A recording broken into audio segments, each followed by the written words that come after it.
ಅಬ್ದುಲ್ ಕಲಾಂ. ಈ ಹೆಸರು ಕೇಳಿದ ತಕ್ಷಣ ನೆನಪಾಗೋದೇ ಕ್ಷಿಪಣಿಗಳು, ರಾಷ್ಟ್ರಪತಿ ಭವನ. ಆದ್ರೆ ಅದರಾಚೆಗಿನ ಅವರ ಮಾನವೀಯತೆಯ ಒಂದು ಅದ್ಭುತ ಕಥೆಯನ್ನ ಇವತ್ತು ನೋಡೋಣ. ಒಂದು ಹೈಟೆಕ್ ಲ್ಯಾಬ್ನಲ್ಲಿ ಅಲ್ಲಿ ನಮ್ಮ ವಿಜ್ಞಾನಿ ತುಂಬಾನೇ ಹೆಮ್ಮೆಯಿಂದ ತಾವು ಕಂಡುಹಿಡಿದ ಒಂದು ಹೊಸ ವಸ್ತುವನ್ನು ಆ ಸರ್ಜನ್ಗೆ ತೋರಿಸ್ತಾರೆ. ಅದು ಕ್ಷಿಪಣಿಗಳಿಗಾಗಿ ಅಂದ್ರೆ ಮಿಸೈಲ್ಸ್ಗಳಿಗಾಗಿ ತಯಾರಿಸಿದ ಒಂದು ವಿಶೇಷವಾದ ತುಂಬಾನೇ ಹಗುರವಾದ ಕಾಂಪೋಸಿಟ್ ಮೆಟೀರಿಯಲ್. ಇದನ್ನು ನೋಡಿ ಸರ್ಜನ್ಗೆ ಎಂಥ ಆಶ್ಚರ್ಯ ಆಯಿತು ಅಂದ್ರೆ ಅವರು ತಕ್ಷಣ ಆ ವಿಜ್ಞಾನಿಯನ್ನ ಹೈದರಾಬಾದ್ನಲ್ಲಿರೋ ತಮ್ಮ ಆಸ್ಪತ್ರೆಗೆ ಆಹ್ವಾನಿಸ್ತಾರೆ. ಆಸ್ಪತ್ರೆಗೆ ಹೋದಾಗ ಅಲ್ಲಿನ ದೃಶ್ಯ ನಿಜಕ್ಕೂ ಮನಕಲುಕುವಂತಿತ್ತು. ಪುಟಾಣಿ ಮಕ್ಕಳು ನಡೆಯೋಕೆ ಹೆಣಗಾಡ್ತಾ ಇದ್ರು. ಯಾಕಂದ್ರೆ ಅವರ ಕಾಲುಗಳಿಗೆ ಭಾರವಾದ ಮೆಟಲ್ ಕ್ಯಾಲಿಪರ್ಸ್ಗಳನ್ನ ಹಾಕಲಾಗಿತ್ತು. ಅದ್ರ ತೂಕ ಎಷ್ಟು ಗೊತ್ತಾ? ಒಂದೊಂದು ಕ್ಯಾಲಿಪರ್ ಸುಮಾರು 3 ಕೆಜಿ ಇತ್ತು. ಆ ಸರ್ಜನ್ ವಿಜ್ಞಾನಿಯ ಕಡೆ ತಿರುಗಿ ಅವರ ನೋವನ್ನ ಕಡಿಮೆ ಮಾಡೋಕೆ ನೀವೇನಾದ್ರೂ ಮಾಡೋಕಾಗಲ್ವಾ ಅಂತ ಕೇಳ್ತಾರೆ. ತಾವು ಕ್ಷಿಪಣಿಗಳಿಗಾಗಿ ಬಳಸಿದ ಅದೇ ತಂತ್ರಜ್ಞಾನವನ್ನೇ ಉಪಯೋಗಿಸಿ ಒಂದು ಹೊಸ ಕ್ಯಾಲಿಪರ್ ತಯಾರಿಸಿದ್ರು. ಅದರ ತೂಕ ಕೇವಲ 300 ಗ್ರಾಂ.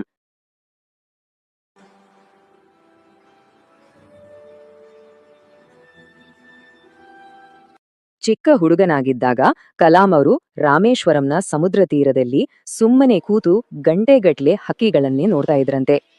ಆ ಹಕ್ಕಿಗಳು ಹೇಗೆ ಆಕಾಶದಲ್ಲಿ ಹಾರಾಡುತ್ತೆ, ರೆಕ್ಕೆ ಬಡಿದು ಹೇಗೆ ಗಾಳಿಯಲ್ಲಿ ತೇಲುತ್ತೆ, ಇದೆಲ್ಲವನ್ನು ನೋಡಿ ಅವರಿಗೆ ಎಲ್ಲಿಲ್ಲದ ಕುತೂಹಲ, ಆಶ್ಚರ್ಯ.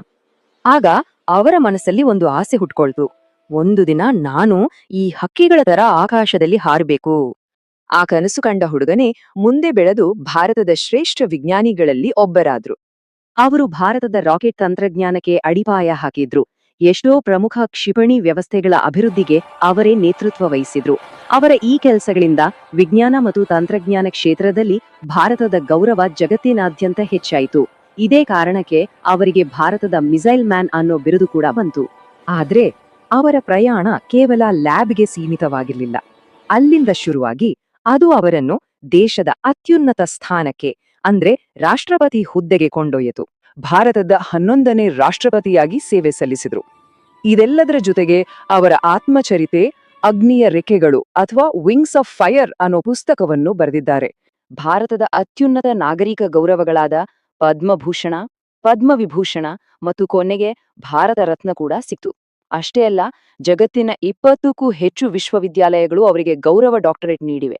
ಅವರು ಯಾವಾಗ್ಲೂ ಹೇಳ್ತಾ ಇದ್ದಿದ್ದು ಒಂದೇ ಮಾತು, ಕನಸು ಕಾಣಿರಿ.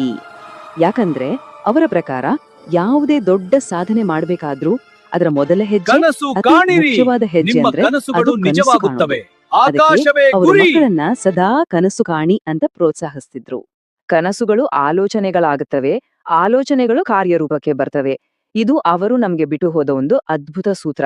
ನಾವು ಯಾವತ್ತೂ ಒಂದು ವಿಷಯ ನೆನ್ಪಿಡ್ಬೇಕು.